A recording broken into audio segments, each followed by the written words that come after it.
In this module, we're going to examine policing and law enforcement. Of course, police are the most visible branch of the Canadian criminal justice system, and it's also one of the most powerful institutions within society. So in this module, we're going to begin by providing a brief history of policing. We'll then move into a general overview of policing with particular emphasis on policing in Canada. So we'll look at the breakdown by federal, provincial, and municipal governments. We'll look at some current statistics on police strength in this country. Talk very generally about the generic organizational structure of most police forces, and then talk a bit about some of the basic functions of policing. We will then talk somewhat about some recent trends in policing, including community policing, problem-oriented policing, zero-tolerance policing, and then conclude this module with some hypotheses of policing, which is going to function a bit of a quiz. I'm going to put forth a few hypotheses and like you to answer whether they're true or false. So we're going to begin by providing a bit of a historical context, looking at the history of policing in Western societies. We're going to trace this back to the UK and look at its evolution over the years and up to the present time in Canada. And again, this historical context is important in part because public policing as carried out by police forces is actually a relatively new concept in the history of Western civilization. The first police force began around 1829, 1830 in London, and the evolution of policing is symbolic of the historical evolution of the criminal justice system, in that early on much policing was done by communities. They policed themselves. There was no formal police force. And over the years, beginning with the London Metropolitan Police Force, and especially following the Second World War, you saw the police pretty much take over all policing responsibilities in communities, to a point where communities really had no role to play. And the pendulum has swung back to the middle today, where police acknowledge that they need the community. The community plays a vital role in policing and crime prevention and crime control. And so in recent models of policing, such as the community policing model or problem-oriented policing model, there's a much greater opportunity for the public to participate in policing with police forces. But with that said, in Canada, in today's world, that public policing is still primarily carried out by public police forces. So as I mentioned, the earliest forms of policing in the UK were carried out by community members. There was no formal police forces. The state, as represented by the sovereign, was not involved, nor were they particularly interested in crime control in villages. So really the responsibility was of families, of villages, of collective groups of citizens that lived in the countryside or in the urban areas. But prior to the 10th century, basically the way it evolved was the general approach was to rely on a tithing. And a tithing is basically a collective group of 10 families that tended to look after each other. And it wasn't just that they represented the force that protected the security of that group. They were also responsible for their members. If any member of that families committed a crime against another group. And so basically, if one of the members of your group committed a crime against another group, your whole group was sort of on the hook for that. And you were responsible for not simply protecting your group members, but ensuring that your group members did not victimize other groups. So it was very much a communal responsibility. Eventually, what evolved in the countryside and villages was the formation of the hundreds, which is basically 10 groups of these tithings. And eventually what happened was these hundreds would have a constable that was appointed by one of the nobles who was responsible for these tithings. And the constable was either full-time or part-time or unpaid bureaucrat, basically, who looked after the safety and security of these 10 tithings over the hundreds. Also, eventually, what happened was each county, which was called a shire in the UK around the 10th century, were also supervised by what's called shireves, and which, of course, eventually became the sheriff. So, as you see over the years, you had a movement away from the families and individuals looking after each self, protecting each other, protecting your communities, towards the appointment of paid and unpaid positions, including the earliest forms of a constable and then the early manifestations of what today we know as a sheriff.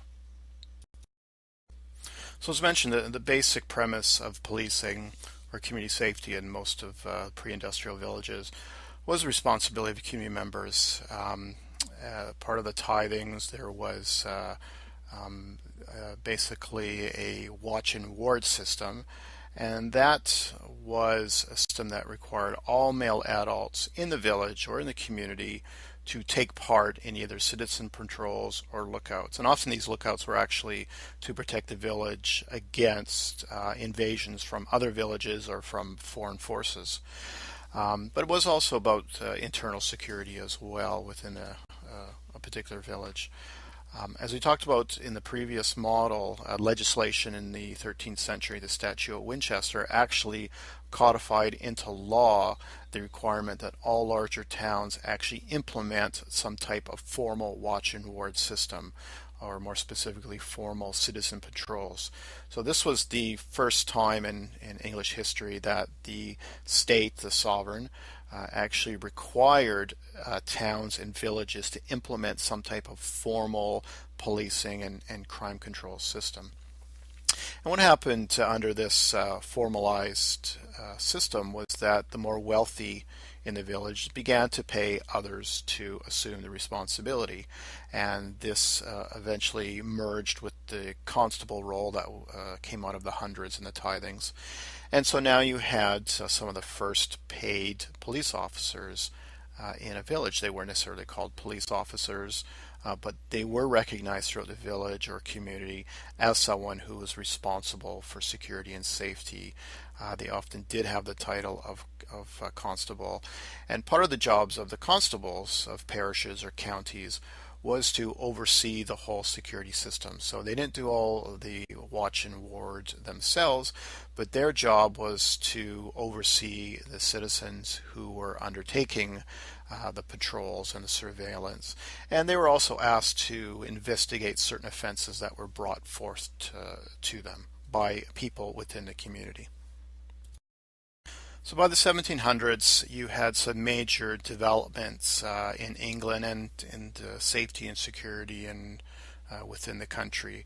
By the 1700s, England was becoming a very large country. It was becoming increasingly urbanized. Crime was on the rise, especially crime along the highways, because there was an increasing amount of highway travel. And so the military was increasingly used to conduct policing within English countrysides and the growing villages and urban areas. The problem was that England was constantly at war during this time, and the military was constantly being called away to serve overseas. And so this left policing as a secondary responsibility. So by 1753, one of the most significant developments in London was the advent of the so-called Bow Street Runners, and this was basically a volunteer private policing service that was created and overseen by a magistrate, a judge in the area. And their job was basically to patrol the streets and capture thieves and pickpockets, which were becoming rampant at the time. This eventually led, less than 100 years later, to the formation of the London Metropolitan Police. It was founded by Sir Robert Peel, who at the time was the Home Office Secretary. The Home Office is responsible for much of domestic security affairs in England. And this was the first modern police force in the world.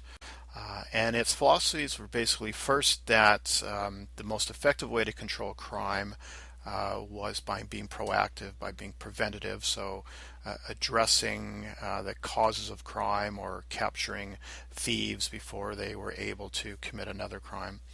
And the second, as we talked about earlier, was this philosophy that the police are the public and the public are police. And basically what this means, and what Peel meant by this, was that even though a dedicated police force was being created and dedicated constables were being hired, this did not subtract from the important role that the public played in crime control. The constables were simply seen as an extension of the public, and that the public still had ultimate authority and ultimate responsibility for crime control. And this was a philosophy that stayed with the London Metropolitan Police Force for years, and for the longest time, the police generally didn't have greater powers than the public. For years, for decades, the police, the constables, the bobbies did not carry firearms.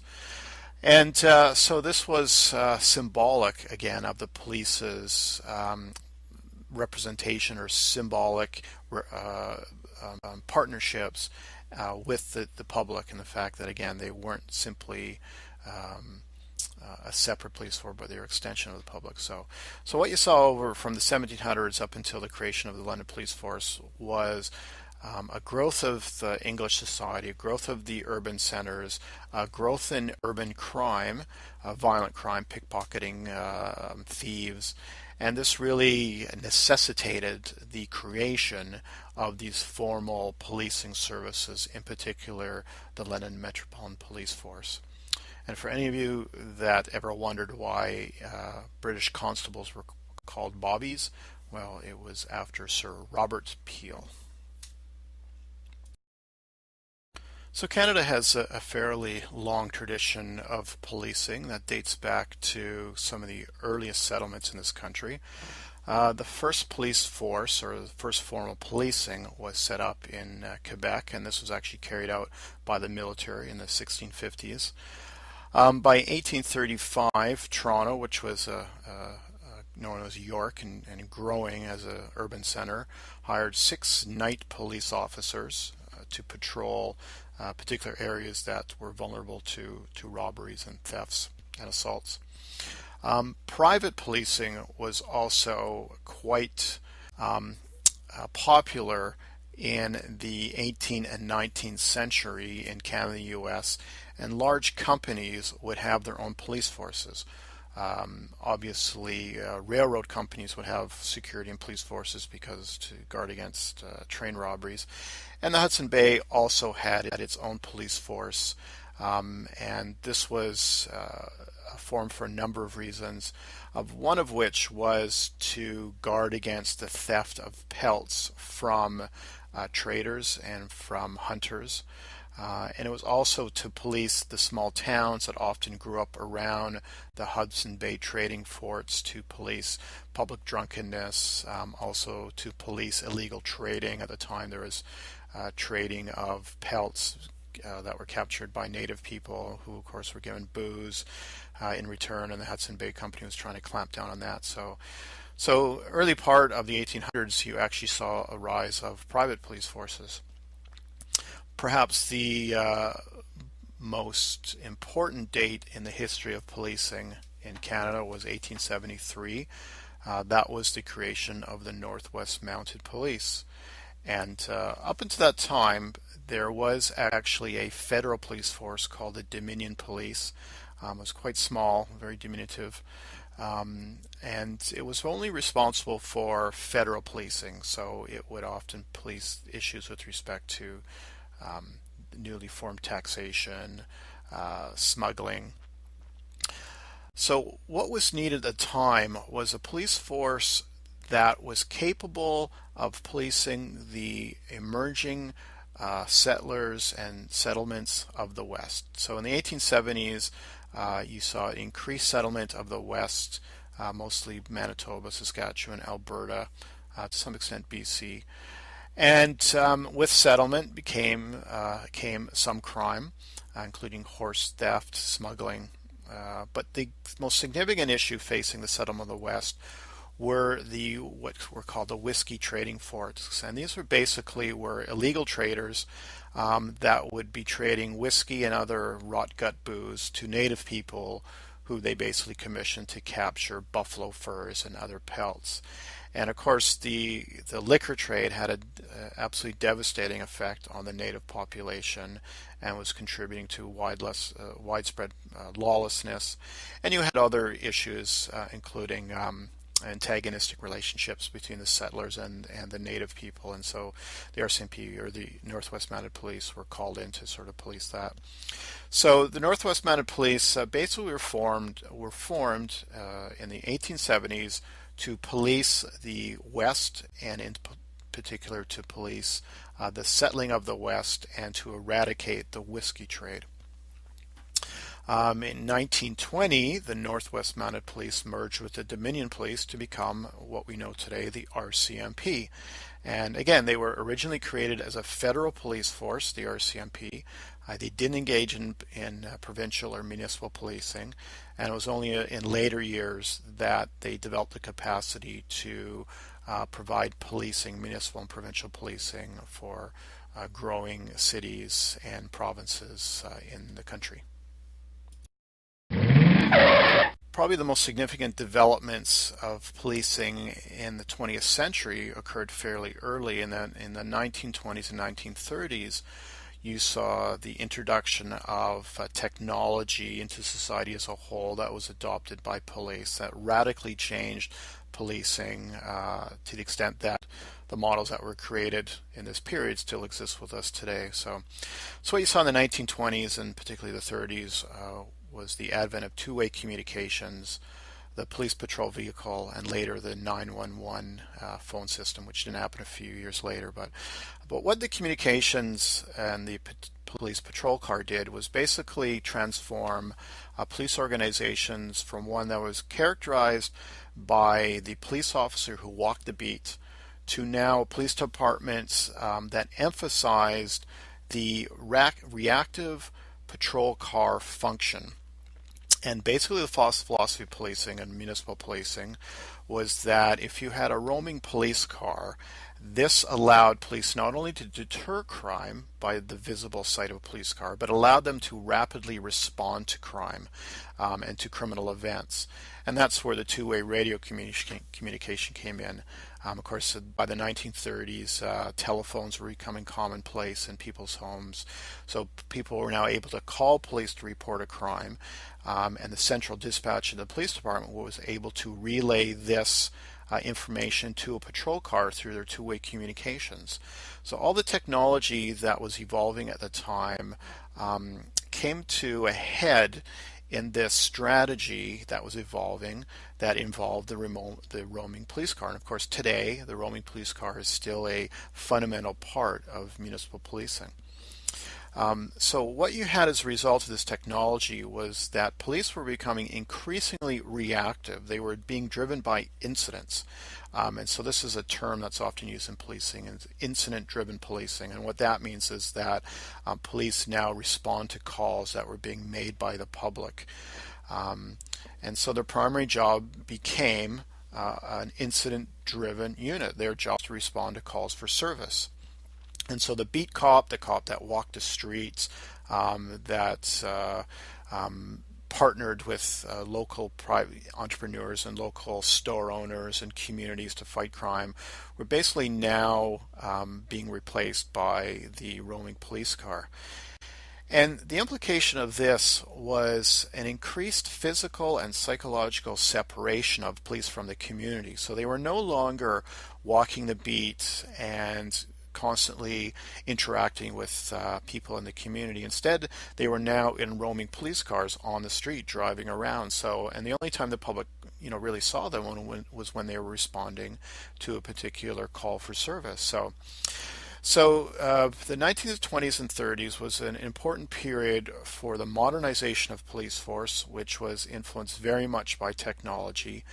But it also had ramifications, again, for the evolution of policing, in the sense that police were now becoming increasingly estranged from the public, and this was counter to, of course, the emphasis that Robert Peel made in his philosophy of policing, which was that the police really need to be seen as a part of the community. And in many cases, they were no longer seen as part of the community. And that's characterized police really up until this day, or at least up into the 1960s and 70s, when community policing started to gain some traction. Police were now separate from the community. They had the exclusive job of controlling crime. The public was no longer seen relevant except to perhaps call with if they see a crime in progress or was a victim of crime. And so from the 1920s and 30s on, you saw a major evolution or major revolution in policing.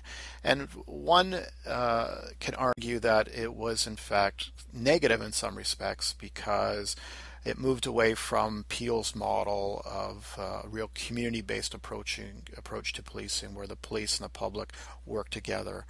And it was through community policing that was introduced in the early 70s that really brought policing back into approach that connected them with the community. Of course, we still have the roaming police car, and the vast majority of patrol officers are in a police car, but at least there's much more emphasis on partnerships between the police and community today. And that's a significant change over the last 50, 60, 70 years or so. So by the 1930s and 1940s, you had now what was being called the professional model of policing. And this was a culmination of many years of evolution. It was also the culmination of efforts in the United States to separate police forces from political overlords, if I can put that, the political machines that contributed to the corruption of police forces. Police in the United States in the early part of the century were highly corrupt and in many cases unprofessional, and so there was an increased importance on the professional police force, separate from political power, separate from political influence. The one that was a model that's characterized by well-trained police officers, well-paid police officers, and the strategies of policing basically revolved around the randomized patrol, the rapid response to calls for service, and as well a reactive investigation, the criminal investigation function. With this historical context in mind now, we're going to turn our attention to providing an overview of policing generally today in North America and Canada specifically. We're going to begin by making a few distinctions in terminology such as policing and law enforcement, which tend to be confused. Then we're going to talk a bit about structure of policing in Canada, including the federal, provincial, and municipal delineations. We're going to talk a bit about the RCMP, some statistics on policing strength in Canada, how police forces are organized, the functions of policing such as a patrol function and criminal investigative function, and then we'll end off with some recent trends in policing, including community policing, problem-oriented policing, and other forms of policing. Again, one thing that should be kept in mind is that policing is an evolution, that it's constantly changing, and it's constantly changing to react to new types of crimes or new levels of crime or new ideas on how to best address crimes. But there's sometimes within these recent trends sort of a flavor of a day approach, but certainly community policing and problem-oriented policing are not flavors of the day. They really are a couple of significant philosophies, and effective ones at that, on how to control crime and prevent crime within societies. But before we get into these recent trends and these innovative policing models, we'll look a bit at provide an overview of policing in society. Before we provide an overview of policing in Canada, I'd like to make a few distinctions as far as terms are concerned. Primarily because these terms tend to get used synonymously, and there tends to be some confusion with respect to the use of these terms. So it's good to keep these terms in mind as I go through these lectures. First of all, a distinction needs to be made between police and policing. Policing is a activity, it's a service, and in the most broad definition, all of us are engaged in policing in some way or another. Policing basically means activities that are meant to secure us against public harm. And so policing is undertaken by public police, by private police, by the communities as well. So policing is a very broad term as opposed to police, which tends to refer to a particular agency that's involved in formally carrying out policing and law enforcement activities. And again, police can actually be public and private, and we'll talk about that distinction in a few seconds. The next distinction that should be made is between the terms policing and law enforcement. Law enforcement is a very specific term that basically refers to enforcing laws, whether it's municipal bylaws or federal criminal laws. Only certain people are generally allowed to enforce laws, and these are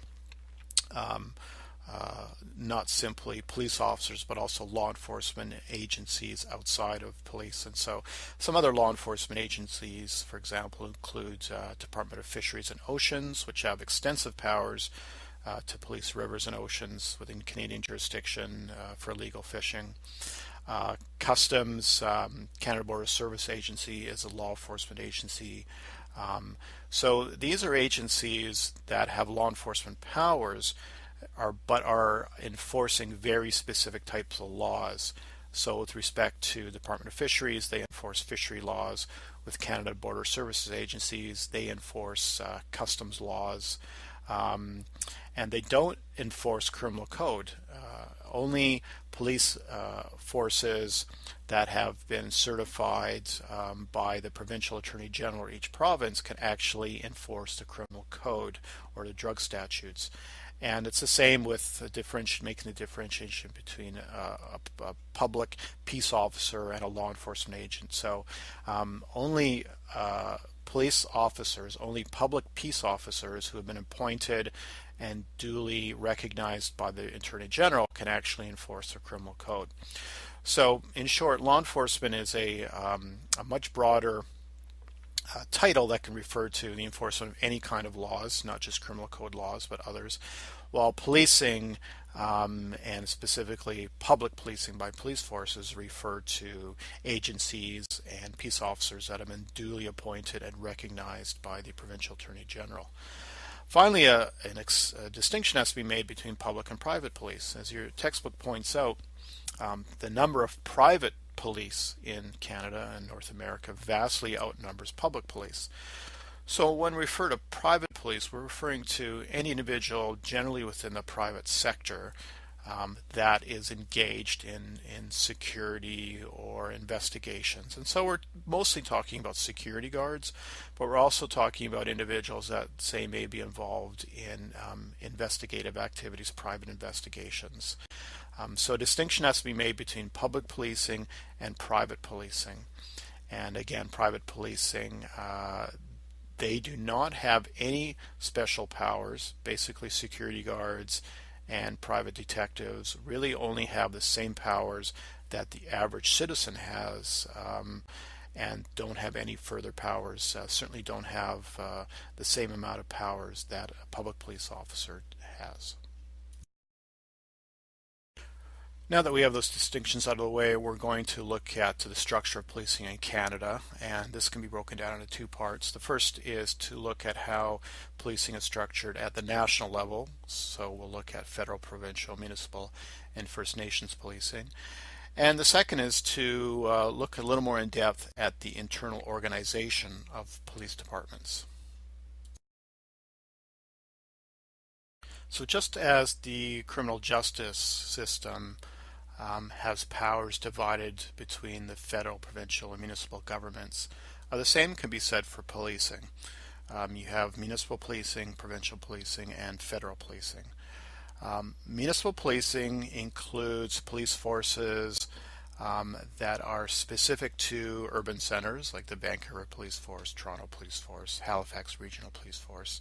And it also includes the RCMP that undertakes policing on a contract basis. In other words, a particular municipality or province will hire the RCMP to come in and provide policing services at that municipal level.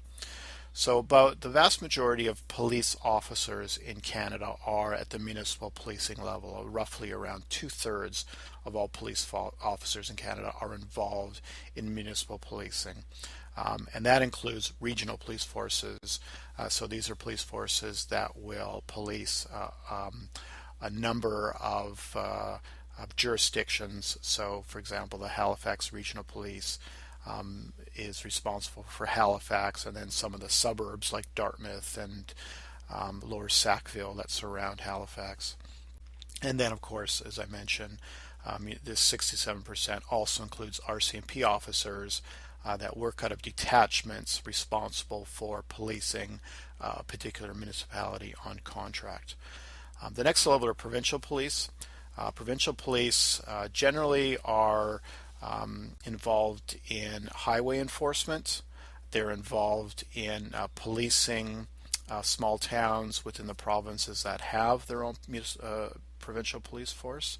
And they will also be involved in significant serious crime investigation as well. So there's only 3 provinces that have their own provincial police force: Ontario, Quebec, and Newfoundland. Ontario has the Ontario Provincial Police Force. Quebec has the Sûreté du Québec, or the Quebec Provincial Police Force, and then Newfoundland has the Newfoundland Constabulary. The other provinces, in the other provinces, provincial policing is carried out by the RCMP. And again, the provincial governments, through the Attorney General, basically have a contract in place with the RCMP to provide provincial policing. So they'll undertake, within this capacity, highway patrols. They will be responsible for policing smaller towns, especially those in, say, more northern areas or secluded rural areas. Provincial police make up about 23% of all police officers in Canada. Now finally, there's federal policing, which is the RCMP. Again, technically the RCMP is Canada's federal police force. So to some extent, in this capacity, they're like the FBI in the United States. So the Federal Bureau of Investigation in the US is the federal government's police force. And it's no difference with the RCMP.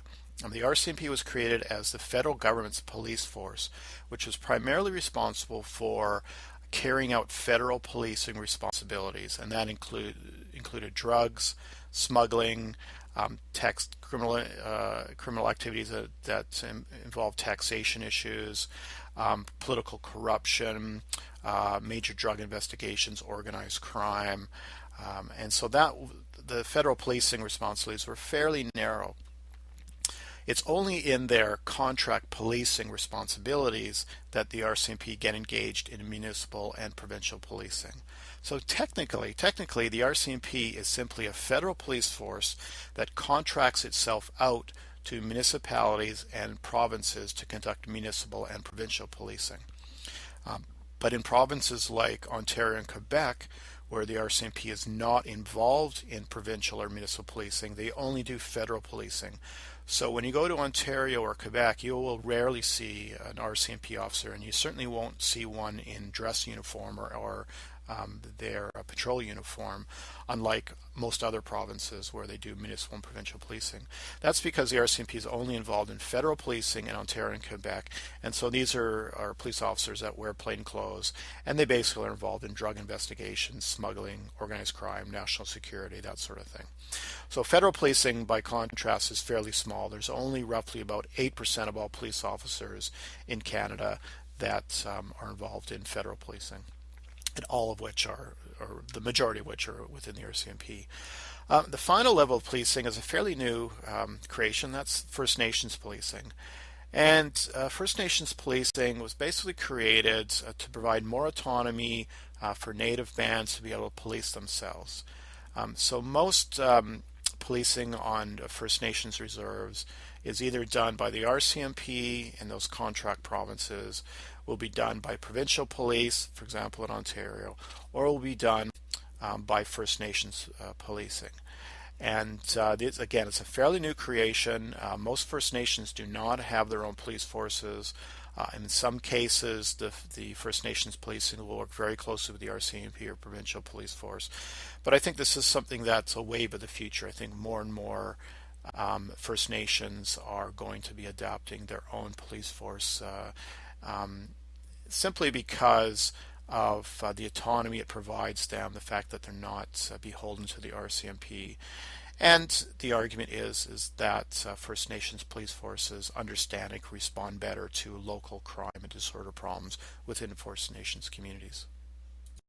So one cannot talk about policing in Canada without talking a bit more about the RCMP. Of course, the RCMP is a real symbol of Canada. There's probably no institution, Canadian institution, that's more globally known than the RCMP. And the RCMP is, in fact, one of the world's most famous police forces.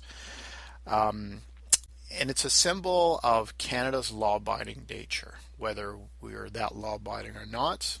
The point is that the RCMP has come to truly personify Canada as a country that's based on law and order, that's based on respect for law.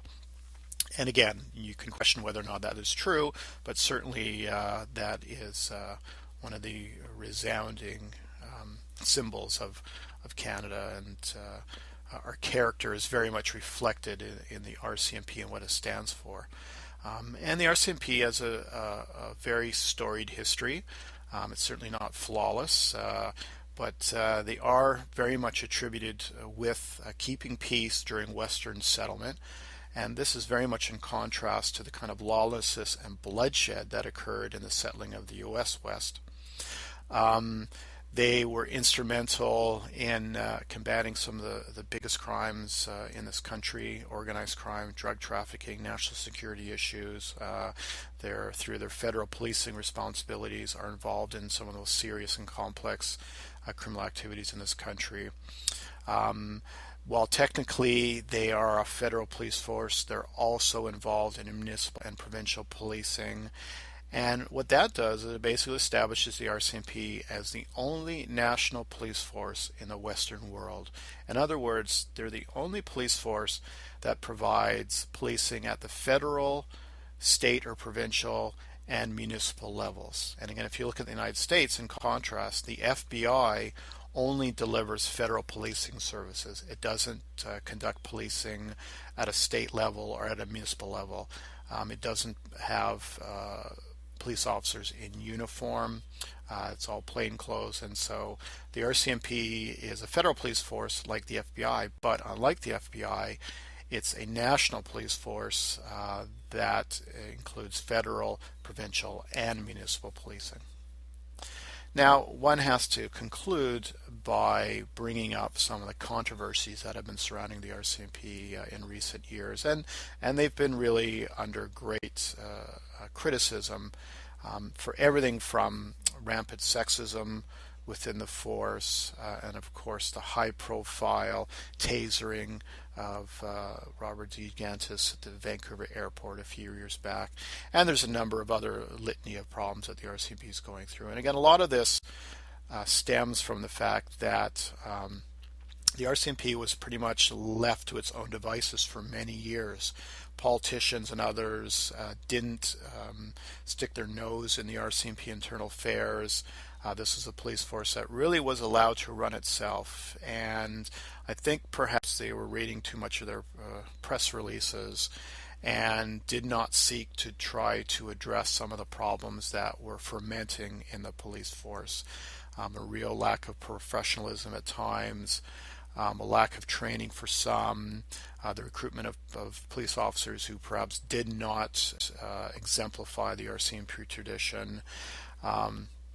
But the RCMP appears to be taking these problems very seriously. The new commissioner, Bob Polson, who was took the post in 2011 after the first civilian in the history of RCMP was commissioner.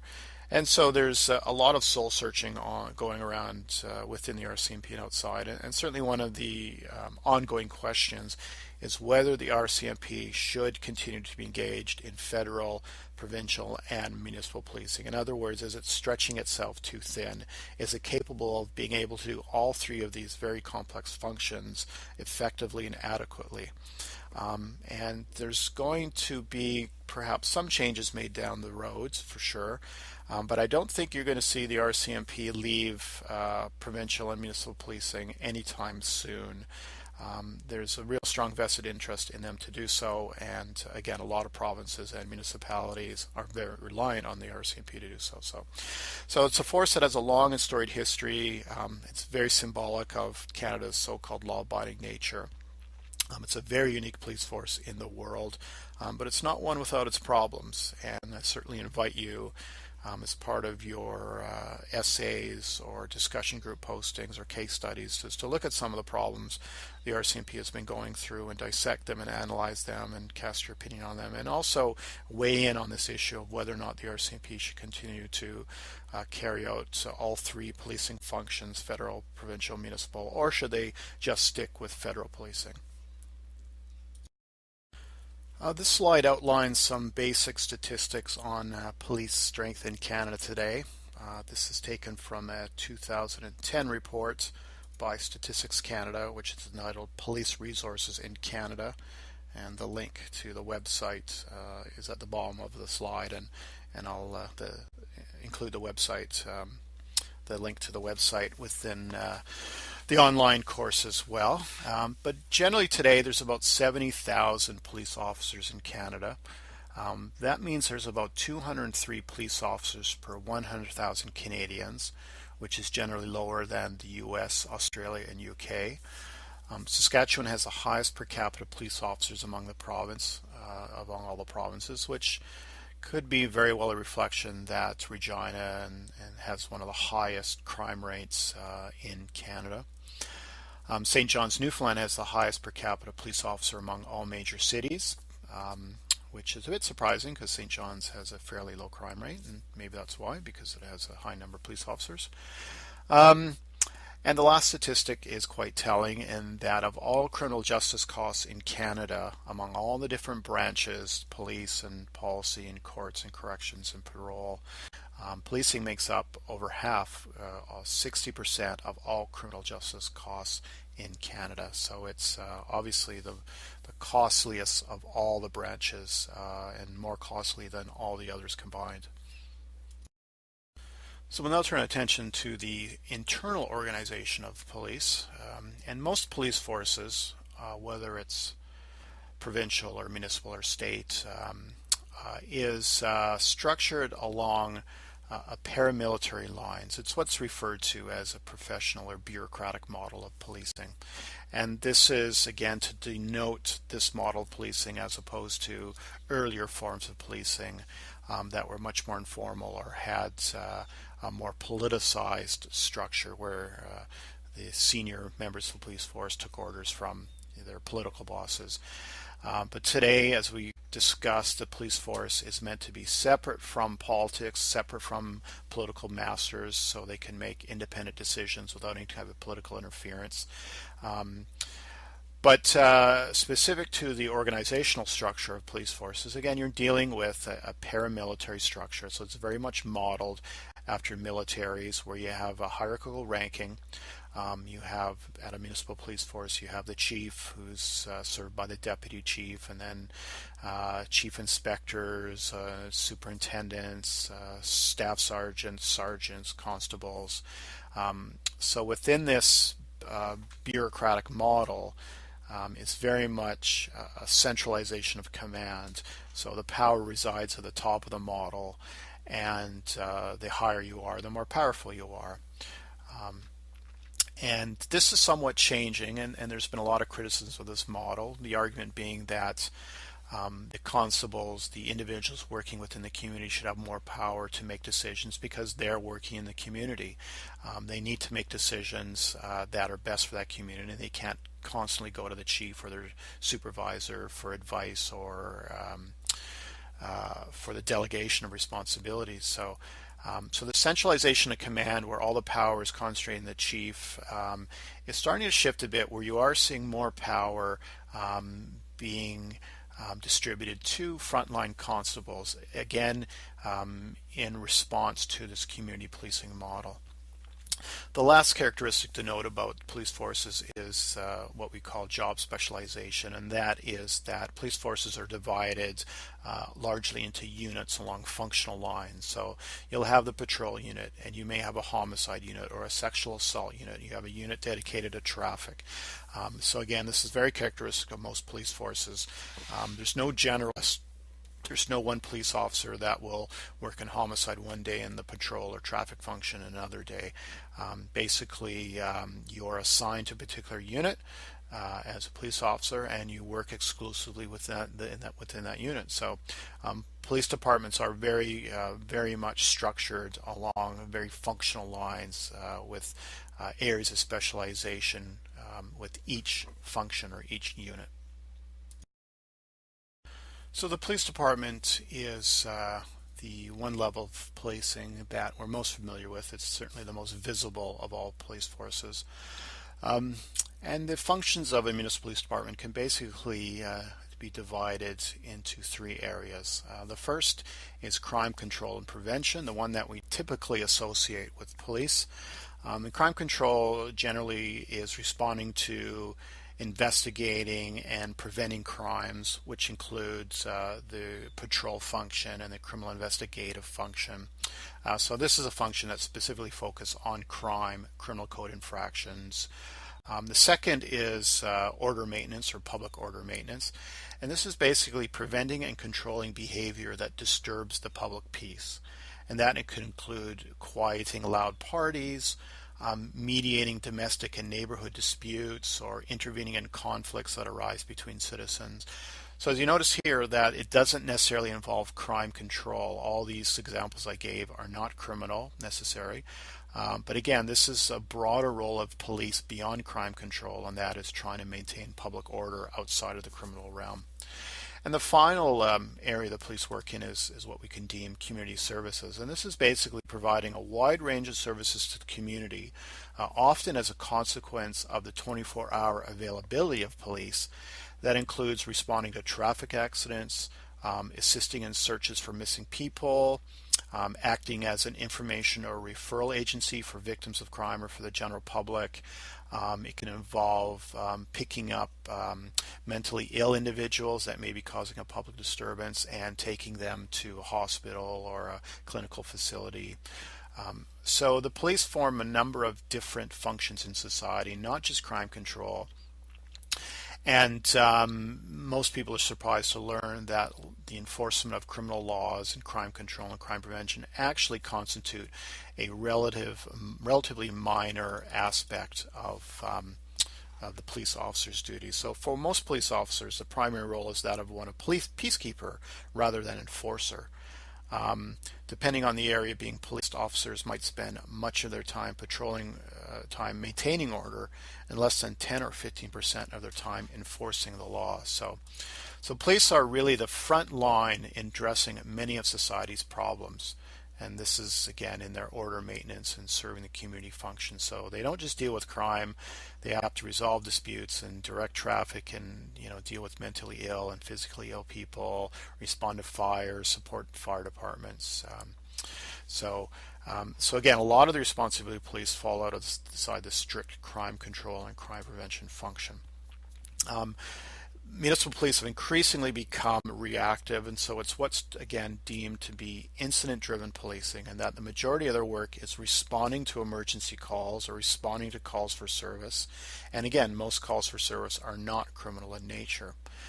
Increasingly, police are moving away from their reactive model and putting more police officers in a proactive role through the community policing model, which means proactively working with communities to prevent crime, such as setting up neighborhood watch programs, doing school liaison work, basically trying to be more public, more interaction with the public, so that they're not seen simply in the context of responding or reacting to crimes. And finally, if you want to talk about a task that consumes most hours of a police day, one has to talk about paperwork.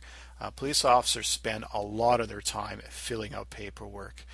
And this is just part and parcel of their job, of the need for police officers to formally document what they've been doing for court purposes or for a wide range of purposes. And so if you ever see a police officer sitting behind the wheel of his or her car and has a clipboard up on the steering wheel, then inevitably they're completing some kind of required police or paperwork that's become absolutely fundamental to their job. So when we look specifically at crime control, we can divide the functions of most police departments into two areas, the patrol function and the criminal investigative function. So the patrol function is one that, as we discussed, began to develop in the 1920s and 30s, and that's where it really took off with the advent of the car. But even before that, the police officer walking the beat was considered to be fulfilling the patrol function.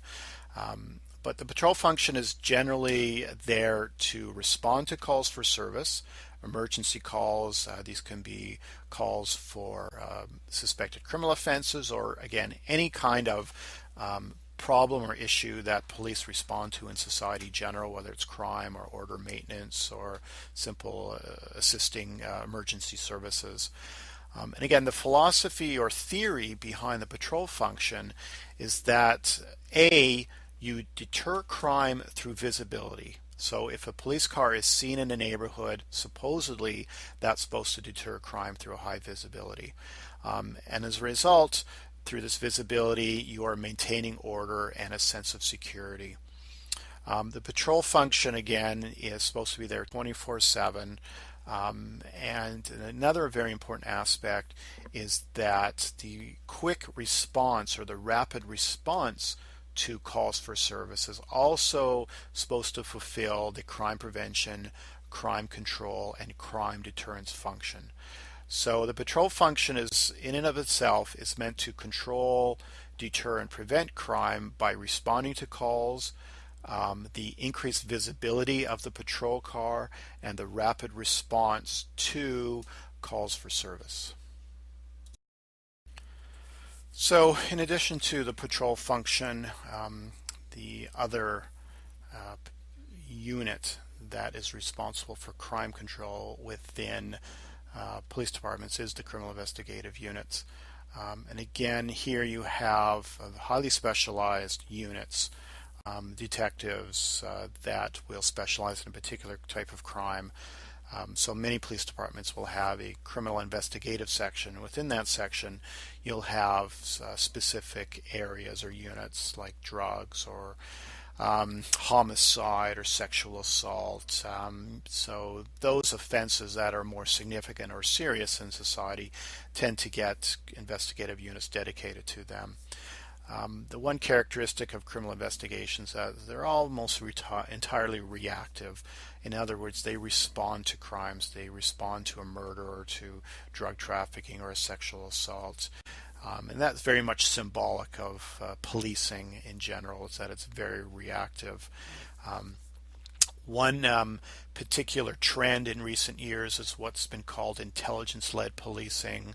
And intelligence-led policing has been adopted to make police forces a little more proactive and a little more strategic. And intelligence-led policing is basically premised on the idea that before you launch any kind of major strategic operation or investigation, is that you do extensive intelligence and information gathering first.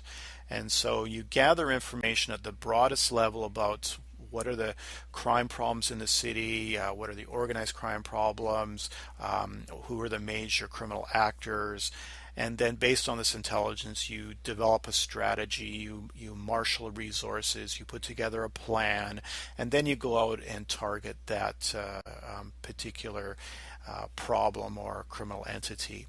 And this is to make criminal investigations and major project investigations more effective, but also more efficient. So it's really about trying to use information and intelligence at a much more strategic level to target crime problems And a lot of these investigations are also increasingly being done at a task force level. And what that means is that different police departments get together and form integrated or multi-jurisdictional units to pool resources to address major crime problems. And this is very typical with organized crime, because organized crime is a criminal problem that transcends jurisdictions. So it often involves a number of different cities, or a number of different areas of expertise that requires the participation of different police forces. So we'll now turn attention to some of the recent trends in policing in recent years. And in particular, we're going to discuss briefly community policing, problem-oriented policing, broken windows or zero tolerance policing. And in addition, we won't get into these in great depth, but some also other recent trends include intelligence-led policing, which we briefly talked about, as well as crime attack or hotspot or directed policing. And all of these are discussed in your textbook, and so I will go over them fairly briefly in this module. Community policing is probably one of the most significant trends or strategies in policing that has arisen in the last 50 years. It's significant because it fundamentally questioned the dominant professional reactive model of policing that had existed since the early 1920s, if not earlier. Community policing basically arose in the late 1960s in the US due to the estrangement of policing from communities. And so at this time, not only did you see the crime rate exploding, but you also saw an increased alienation of the public from police. This is especially true among racial minorities such as African Americans, which had very poor relationships with police. And so police were becoming out of touch with the public. They were no longer being seen as serving the public, but often seen as antagonistic towards the public. And there was a fundamental understanding that police had to start to reconnect with the public and work with the public to prevent crime, because it was widely recognized that the police could no longer unilaterally control crime. They had to engage with the public. And so the emphasis of community policing is on process. It's not necessarily on results. It's on process, and the process is fostering increased communications and increased partnerships between police and the communities that they serve. So community policing is not a program. It's a philosophy. It's a management style. It's an organizational structure. It's a fundamental way of doing policing. And that fundamental way is to engage with the public, to partner with the public, to emphasize crime prevention, which is carried out by the public, and to recognize that police are simply one actor or one agency among many that can control and prevent crime in society, and that they have to work with these other partners, and in particular they have to engage and work with the communities that they serve. So the fundamental characteristic of community policing is partnerships with the community, that policing is community based. So flowing from this overall philosophy, some of the dominant characteristics of community policing include a commitment to empowering the community. In other words, empowering the community to take control of their own crime problems, empower the community to undertake crime prevention, to engage in crime prevention programs like Neighborhood Watch. And it's ultimately about enhancing the abilities of community to police themselves and to enforce this idea of informal social control. So community empowerment is very important because it recognizes the critical role that communities play in crime prevention through their capacity of informal social control. Community policing also emphasizes the importance of community input and participation in problem solving. In other words, the efforts that are undertaken to address the causes of crime or to address other factors that may aggravate crime problems or contribute to crime problems. There needs to be more and better communications between the police and the public. So it can no longer be one-way communication where the public informs the police of crimes and never hears anything back.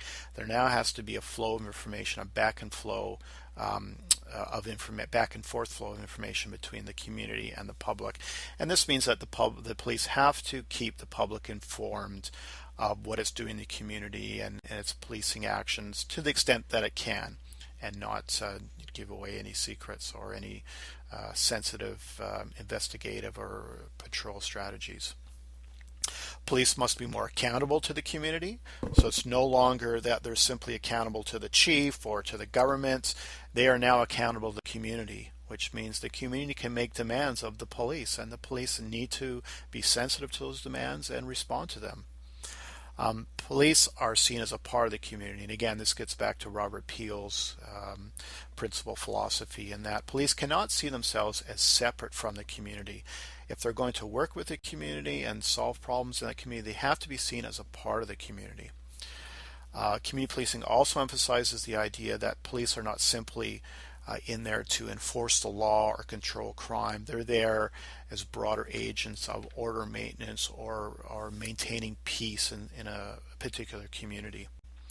And finally, community policing very much emphasizes the idea of a multi-agency cooperation. So in addition to working with communities, police need to work with community organizations and neighborhood groups. They need to work with private sector organizations, with private security companies in a particular area. They need to work with other agencies that can contribute to crime control.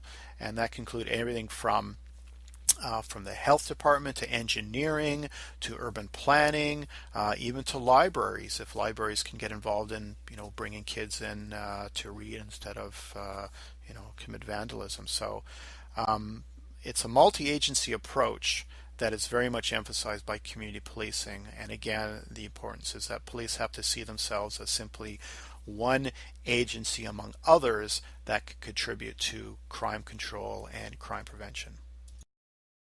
Another significant characteristic of community policing is the transformation of the organizational structure of police. And again, as we talked about, police are traditionally a paramilitary structure, and with the power concentrated at the top, and the more power is with the chief and less power is with the constables.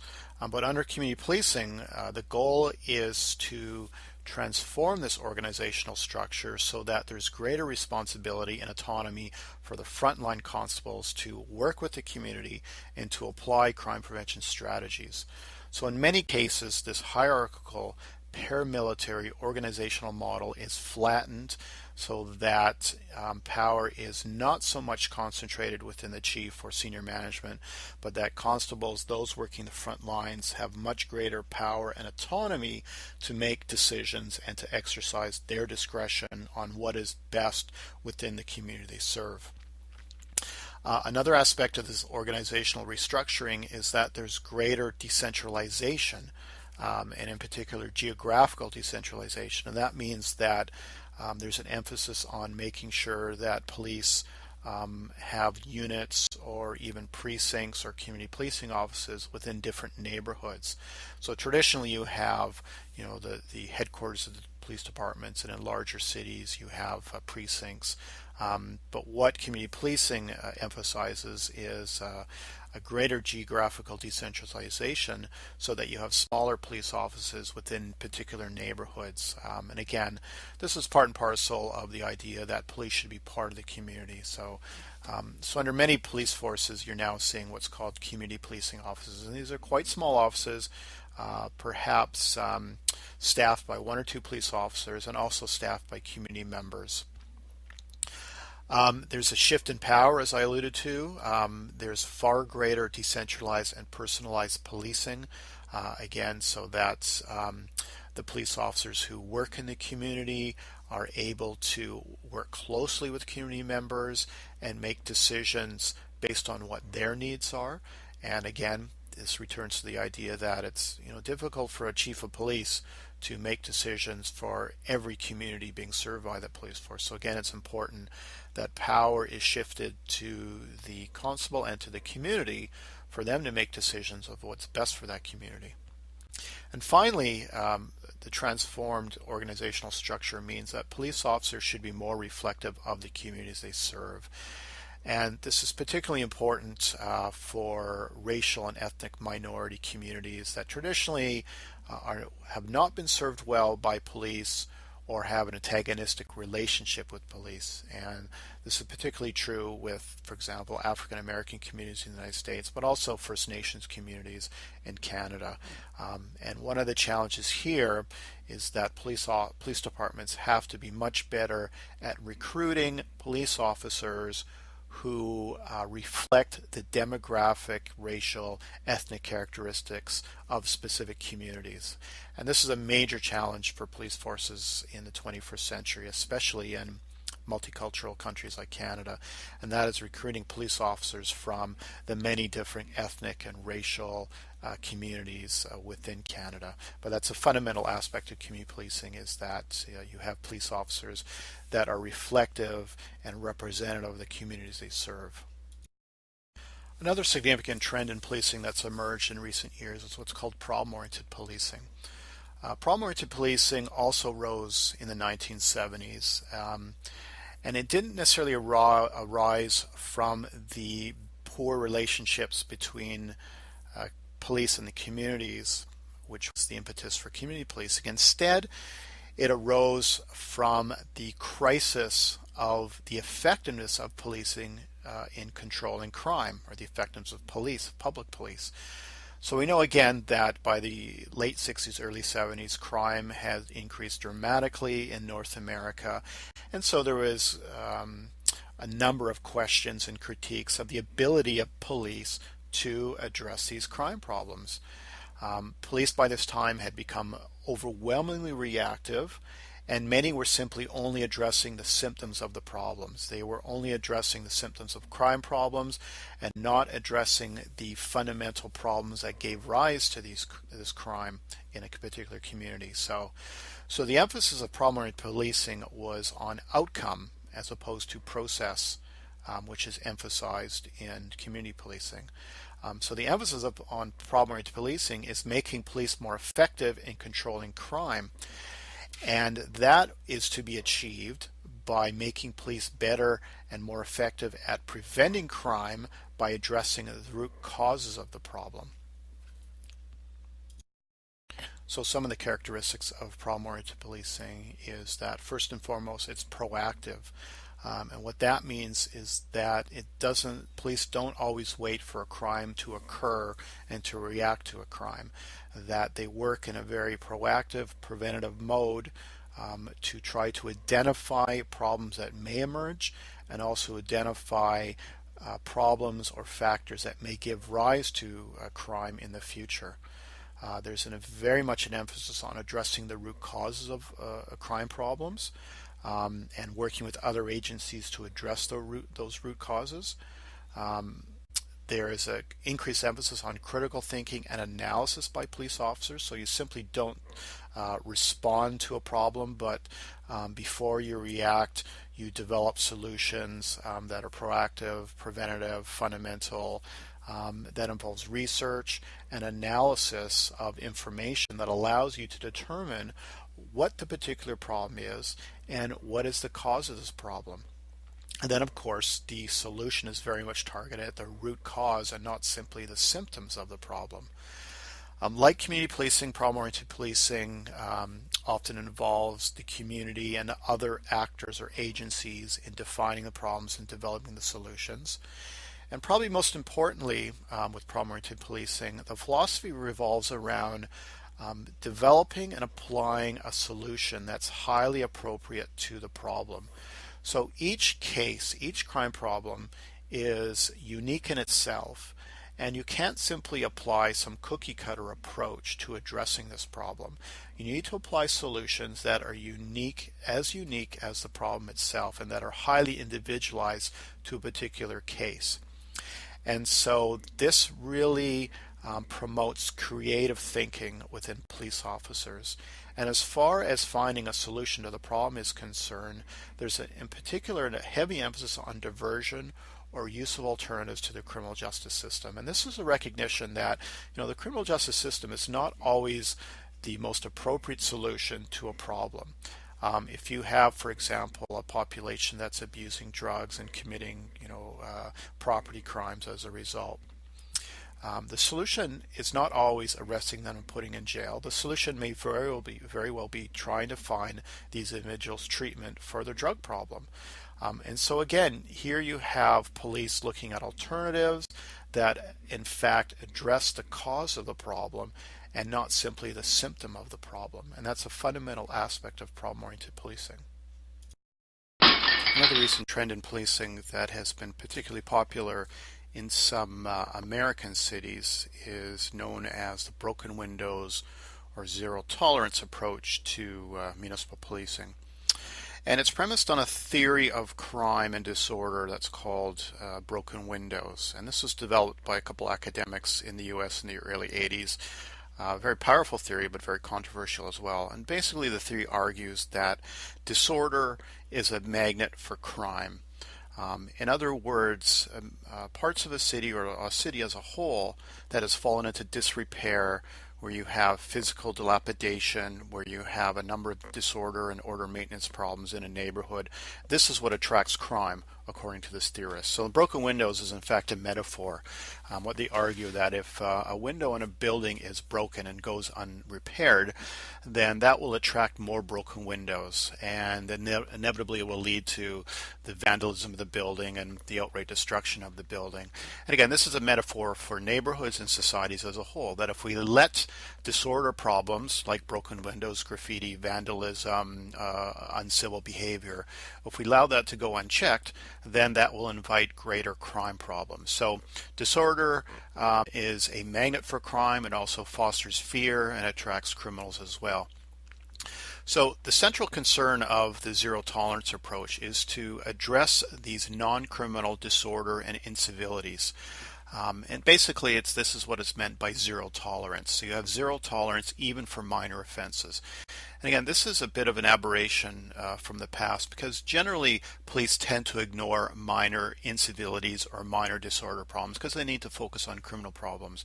But the argument in zero tolerance is that, again, if you let these minor problems go unfettered, then they'll attract greater crime problems. And so therefore, it behooves the police and communities as well to address these minor incivilities and these minor disorder problems. It was very popular in New York City under Mayor Rudolph Giuliani back in the 90s, and in fact he attributes this approach to the precipitous decline in the crime rate in New York City. So in that city, the police used increased powers to search and arrest people. There was a crackdown on minor disorder and minor incivilities like turnstile jumping, public urination, public drug use, loitering, transportation, public drunkenness. And so Giuliani and others argued that by cracking down on these incivilities, not only did it address disorder problems, but it also nabbed a number of offenders who may have been wanted on a search warrant or who may be carrying a firearm. So they in fact argue that this approach has been very beneficial in a number of cases.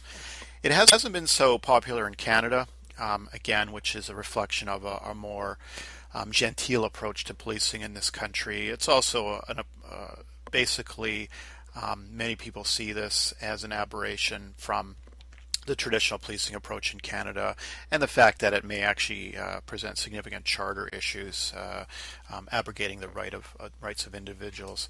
Perhaps the legislation that came closest to this was introduced again in Ontario by the Conservative government under Mike Harris, called the Safe Streets Act. And again, this act didn't target crime, it targeted the squeegee kids. And the argument was that the squeegee kids represented the disorder problem that needed to be stopped and arrested, literally arrested. And so by cracking down on the squeegee kids, you would crack down on disorder problems that could lead to more significant crime problems. But this is a fairly unique piece of legislation, and it really hasn't been replicated that much throughout the country. So the broken window zero tolerance approach is very reflective of American law and order kind of approach. And in Canada, it's not as tolerated, in part because many fear that the police would be overstepping their boundaries and trampling on the rights of citizens.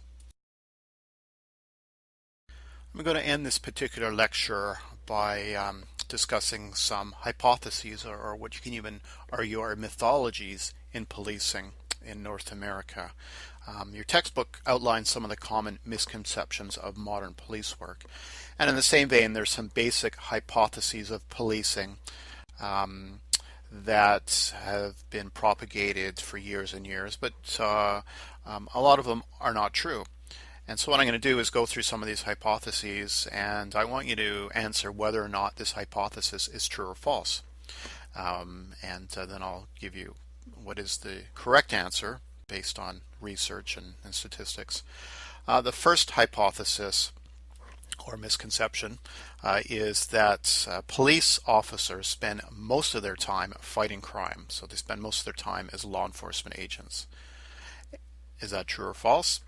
Well, your textbook indicates that it is in fact false, and it really is false. Police officers spend far more time in areas like order maintenance and providing assistance and service to communities as opposed to fighting crime. In fact, enforcing the Criminal Code of Canada and other criminal statutes is actually a relatively minor part of the police officer's job, if you can believe that. A second hypothesis relates to the number of police officers, and the hypothesis is that the more police a city employs, the less crime it will have. Is that true or false? It's actually false. There's no relationship, no causal relationship between the number of police officers a city employs and the crime rate. So it's the argument that quantity doesn't necessarily mean a decrease in crime. And if this was true, then cities like Dallas and Sacramento, which are some of the cities that have the largest per capita police officers, would be the safest cities in the U.S., but in fact they're not the safest cities. And again, in the United States has some of the highest per capita police officers in the world, yet it's certainly not the most safest country in the Western democracies, among Western democracies. Next hypothesis concerns rapid response to 9/11 calls, and the argument here, or the hypothesis, is that the shorter the police travel time from assignment to arrival at a crime scene, the less crime there will be. So is that true or false? Again, that's false. There's nothing suggesting that the quicker police respond to an 11 call, the less crime there will be. Another hypothesis concerns random patrols by police, and the argument here, or the hypothesis, is that random patrols increase the perception of police omnipresence, which deters crime in public places. Is that true or false? Again, the research indicates that's false. Random patrols do not have any significant impact on deterrence in the perception of both the general public and offenders. There's no causal relationship between random patrols and crime rates. So for example, if there are more police cars on the streets, more use of random patrols, one would think that there would be a greater deterrence effect and less crime. And in fact, that's not true. There is no causal relationship between random patrols and deterrence of crime, or the crime rate in particular. Another police strategy is what's often called directed patrols. Your textbook talks about this a bit, or hotspot policing, or crime attack policing. And this argument is that the more patrol presence in a particular area, in a particular crime hotspot, the less crime there will be in these places. And do you think that's true or false? That is in fact true. There is some evidence to suggest that if police focus their resources on a particular area that has a high crime rate, or a particular crime problem like drug trafficking, that the intensive attention in this area by police can have an impact on a particular crime problem. And there's a number of different strategies, a number of different studies that indicate that a focus on a particular area will have an impact on crime or a particular crime problem. The only problem is that police often have a hard time maintaining intensive focus on a particular area because of resource shortages. So the problem is that once police leave that particular area, perhaps shift resources to another area, then there is a tendency for crime problems to reemerge in that area. So directed patrols or hotspot policing is an effective approach, but it's one that's very difficult to sustain. The last hypothesis concerns reactive arrest, and this argument is that the more arrests police make in response to reported observed offenses, the less crime there will be. Is that true or false? Again, that one's false. The more arrests police make does not necessarily mean that there will be less crime. So more arrests does not necessarily equal less crime. So in conclusion, when one looks at the misconceptions of policing or these hypotheses of policing, what the research indicates is that police generally don't have a significant impact on the crime rate. Obviously, they have some impact, and policing strategies may have some influence, but in general, the irony is that policing really does not have a significant impact on crime rate. The level of crime in society is much more influenced by demographic characteristics, risk factors, criminal risk factors like the level of poverty or the level of broken homes and the number of young people within a particular area, the availability of guns. So crime is much more influenced by broader social trends and social factors as opposed to being influenced by enforcement. And so while this suggests that police may be at a disadvantage with respect to addressing crime because there's so many other factors that influence crime, obviously police will continue to be a major actor in criminal justice and law enforcement and order maintenance in society, notwithstanding the important role that's been attributed to communities and citizens in recent years. So it's not so much the quantity of policing that counts, it's the quality of policing. It's using effective strategies and it's using techniques that have been shown to work. And so the best, most effective police forces are ones that learn from the research, learn from their experiences, and use strategies that have been shown to be effective. And some of those that have shown to be effective through research is things like community policing and problem-oriented policing and directed patrols. And again, so it's not the quantity of policing that necessarily has the greatest impact on crime, it's the quality or the effectiveness of policing strategies.